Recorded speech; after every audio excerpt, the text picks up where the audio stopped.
सन 1760 का एक दिन ऐतिहासिक दिन कहलाया।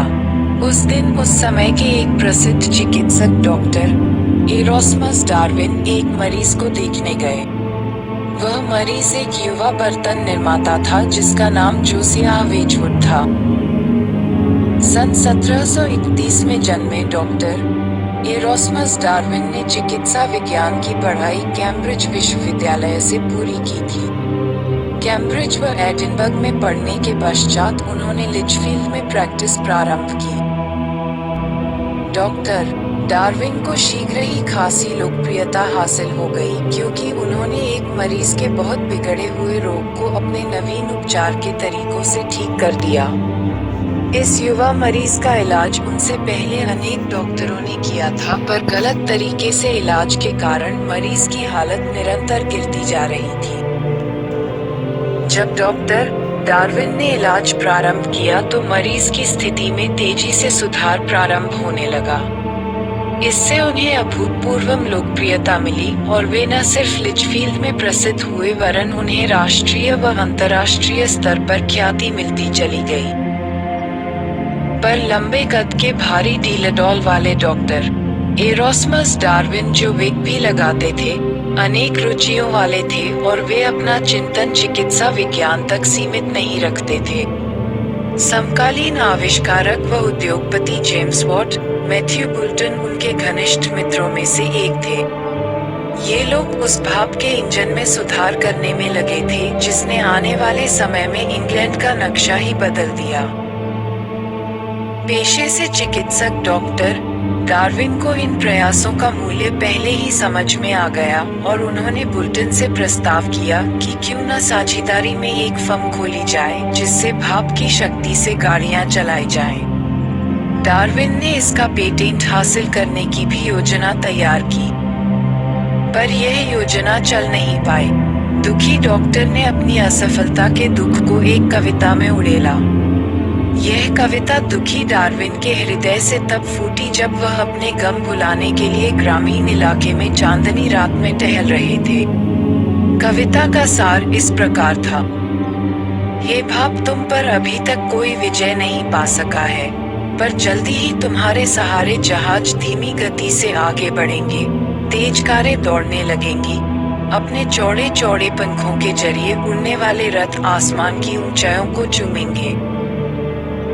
उधर जिस मरीज को देखने के लिए बहुमुखी प्रतिभा के धनी डॉक्टर डार्विन गए थे वे जोसियाह वेजवुड सन 1730 में जन्मे थे, अर्थात आयु में डॉक्टर से 17 महीने बड़े थे। जोसियाह के पिता का देहांत तभी हो गया था जब जोसियाह मात्र 9 वर्ष के थे और इस कारण उन्हें स्कूल की पढ़ाई छोड़नी पड़ी। जोसियाह अब अपने भाई के साथ काम करने लगे जो बर्तन बनाते थे। उन्होंने अपने छोटे से घर के पिछले हिस्से में एक कमरे में अपना काम प्रारंभ किया था। जोसियाह जल्दी ही कारोबार के गुर समझ गए थे। बाद में उन्होंने इस कार्य में अग्रणी थॉमस विल्टन से भी साझेदारी की। उन्होंने परंपरागत तरीके से मिट्टी के बर्तन बनाने में भी महारत हासिल की और नए नए प्रयोग भी किए। सन 1759 में उन्होंने वेजवुड वेयर के नाम से सुंदर व अनोखे बर्तन निर्माण का कारोबार प्रारंभ किया जिसने प्रारंभ में ही धूम मचा दी। जोसियाह का नाम अग्रणी बर्तन निर्माताओं में गिना जाने लगा।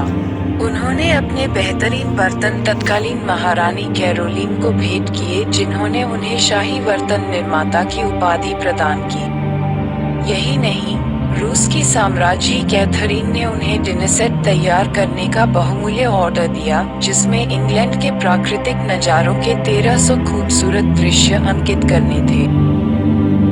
जोसियाह ने उपरोक्त कार्य पूरी कुशलता से कर दिखाया और इससे उन्हें अंतर्राष्ट्रीय स्तर की ख्याति मिली। धीरे धीरे उन्होंने अन्य आविष्कार भी किए और नई नहरों, सड़कों आदि के कामों में भी भागीदारी प्रारंभ की जो उस समय के क्रांतिकारी कार्य माने जाते थे और ब्रिटिश साम्राज्य इन्हें पूरा महत्व दे रहा था। इस प्रकार इलाज के बहाने जब डॉक्टर डार्विन व जोसियाह वेजवुड मिले तो चिकित्सक व रोगी का रिश्ता शीघ्र ही मित्रता में परिवर्तित हो गया। दोनों खुले मस्तिष्क के स्वामी थे और हाल ही में हुई फ्रांसीसी क्रांति में उभरे विचारों व सिद्धांतों के समर्थक थे। उन्हें अमेरिका में चल रहे स्वतंत्रता संग्राम से भी हमदर्दी थी। दोनों को उस समय की दास प्रथा से नफरत थी और वे इसे शब्दों में भी व्यक्त करते थे और कृतित्व में भी। जोसियाह ने अपने एक बर्तन में काले गुलाम को जंजीरों में बंधा दिखाया था और साथ में अंकित किया था, क्या मैं मनुष्य व आपका भाई नहीं हूँ? डॉक्टर डार्विन और जोसियाह दोनों प्रगति के पथ पर आगे बढ़ते चले गए। जोसियाह एक से एक खूबसूरत बर्तन डिजाइन करते चले गए जो बेशकीमती होते थे। डॉक्टर डार्विन की भी प्रतिष्ठा बढ़ती चली गई और उन्होंने तत्कालीन ब्रिटिश सम्राट जॉर्ज तृतीय को भी प्रभावित किया, जिन्होंने उन्हें शाही चिकित्सक का कार्यभार संभालने का निमंत्रण दिया, जिसे डॉक्टर डार्विन ने अस्वीकार कर दिया और वे अपना ज्यादातर समय लेखन में लगाने लगे। उन्होंने अपने ग्रंथ जूनोमिया पर लगभग 20 वर्ष लगाए, जिसका उद्देश्य रोगों के सिद्धांत का प्रतिपादन करना था और इससे जीवन के विभिन्न पहलुओं को सामने लाने में सहायता मिलती थी। उन्होंने एक जगह लिखा भी कि यह कल्पना करना कठिन नहीं है कि इस पृथ्वी के अस्तित्व में आने के करोड़ों साल बाद ही मानव जीवन का अस्तित्व प्रारंभ हुआ। यही नहीं, ये भी कहा जा सकता है कि सभी गर्म खून वाले प्राणी प्रारंभ में एक कोशिका वाले जीव ही थे। डॉक्टर डार्विन उस समय तक लिनियस तथा बफॉन द्वारा किए गए कार्य से काफी प्रभावित थे, जिन्होंने वनस्पतियों और प्राणियों का वर्गीकरण किया था। उन्होंने ये भी साबित करने का प्रयास किया था कि प्रारंभ में एक मौलिक जीव था। डॉक्टर डार्विन कवि भी थे और चिंतक भी। उन्होंने दोनों गुणों का उपयोग करते हुए कल्पना प्रारंभ की कि आखिर एक जीव से अनेक प्रजातियां कैसे विकसित हुई होंगी। आज के सभी चौपाए और मनुष्य आखिर कैसे जलजीव के रूप में रहते होंगे। हो सकता है किसी आपदा या मजबूती के कारण वे सूखे इलाकों में आए होंगे। ये भी हो सकता है कि लाखों करोड़ों सालों में पृथ्वी पर ये वनस्पतियां, सब्जियां और अन्य प्राणी ही रहे हों और बाद में मनुष्य अस्तित्व में आया हो। उन दिनों लामार्क का जीवन संबंधी सिद्धांत आया था। उसके संदर्भ में डॉक्टर डार्विन ने अपनी रचना जूनोमिया में लिखा था कि सभी प्राणियों में लगातार परिवर्तन होते रहते हैं।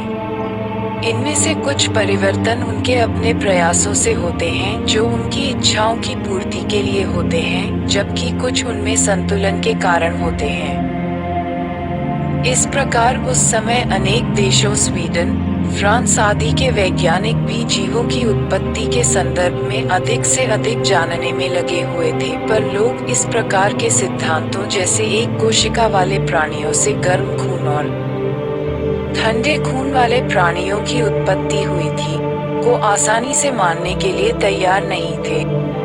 वे पूछ बैठते थे कि व्हेल, सील और मेढक एक मूल के कैसे हो सकते हैं।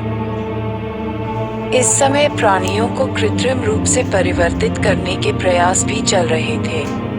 अनेक घोड़ों को तीव्र गति से दौड़ने के लिए तैयार करने हेतु कृत्रिम रूप से घोड़ियों का गर्भाधान कराया गया था। उसी तरह ऐसे कुत्ते तैयार किए जा रहे थे जो सूंघने के विशेषज्ञ हों। इसी तरह नई प्रजातियों की गायें व भेड़ें तैयार की जा रही थी। इन सभी को देखकर डॉक्टर डार्विन लगातार चिंतन करते रहते थे। एक दिन उन्होंने देखा कि एक कीड़ा एक मक्खी को मारकर ले जा रहा है। उस पर उस समय बह रही ठंडी हवा को कोई प्रभाव नहीं पड़ रहा है। इससे भी उन्हें प्रेरणा मिली। उन्होंने ये भी सोचा कि जीवन में प्रगति होती है। ये धारणा अति प्राचीन काल में बन गई थी और इस कारण यूनानी और रोमन साहित्यकारों ने कुछ वैज्ञानिक आधार पर और कुछ कल्पना के आधार पर अनोखी रचनाएं रची। मध्य युग में अवश्य ही इस चिंतन में ठहराव आ गया था। उन दिनों अर्थात 18वीं सदी में यूरोप में विज्ञान का उदय तेजी से हो रहा था। डॉक्टर डार्विन के नए विचारों को सराहा गया और उनकी रचना जूनोमिया ने लोगों में दिलचस्पी उत्पन्न की। 7 वर्षों में इसके 3 संस्करण बिक गए। इसका फ्रेंच, इतालवी तथा जर्मन भाषाओं में अनुवाद भी हुआ। पर ज्यादातर लोग इसे रोगों के संबंध में पाठ्य पुस्तक ही मानते थे और जीवन की उत्पत्ति के बारे में उनके विचार लोगों के गले नहीं उतर पाते थे, क्योंकि डॉक्टर डार्विन ने उसमें प्रयोगों, निरीक्षणों आदि का सहारा लेने के बजाय सिर्फ कल्पनाओं का इस्तेमाल किया था। उस समय ये विचार अत्यंत कच्चे थे, पर फिर भी इस बारे में चिंतन तो प्रारंभ हो ही गया था। डॉक्टर डार्विन ने युवावस्था में ही चिकित्सा की प्रैक्टिस प्रारंभ करते ही एक 17 वर्षीय युवती से विवाह कर लिया था। ये युवती पहली नजर में ही उनका दिल जीत चुकी थी। ये लोग एक पुराने मकान में रहने लगे। कालांतर में वह युवती पॉली 3 बेटों की मां बनी। ये थे चार्ल्स, एरोस्मस तथा रॉबर्ट वेयरिंग। रॉबर्ट वेयरिंग, जो सबसे छोटे थे, का जन्म सन 1766 में हुआ था। उधर डॉक्टर डार्विन के नए मित्र जोसियाह वेजवुड का विवाह सन 1764 में हुआ था। वे भी 3 बेटों और 3 बेटियों के पिता बने। श्रीमती वेजवुड का स्वास्थ्य अच्छा नहीं रहता था और इस कारण बच्चों को दूर स्कूल भेज दिया गया। पर बाद में देखा गया कि उनकी पढ़ाई ठीक नहीं चल रही है और उन्हें घर पर पढ़ाने का निर्णय लिया गया। इस निर्णय में भी डॉक्टर डार्विन का योगदान था, जो लड़कों व लड़कियों दोनों के लिए आधुनिक शिक्षा के पक्षधर थे। उन बच्चों के लिए अच्छे विद्वान शिक्षक रखे गए। बाद में डार्विन परिवार और वेजवुड परिवार के बच्चे एक ही स्कूल में पढ़ने गए, जहां पर पढ़ाए जाने वाले पाठ छोटे थे पर भोजन बहुत अच्छा मिलता था। बच्चों को अच्छी कसरत कराई जाती थी, पर पढ़ाई या व्यवहार में कमी के कारण मार नहीं पड़ती थी।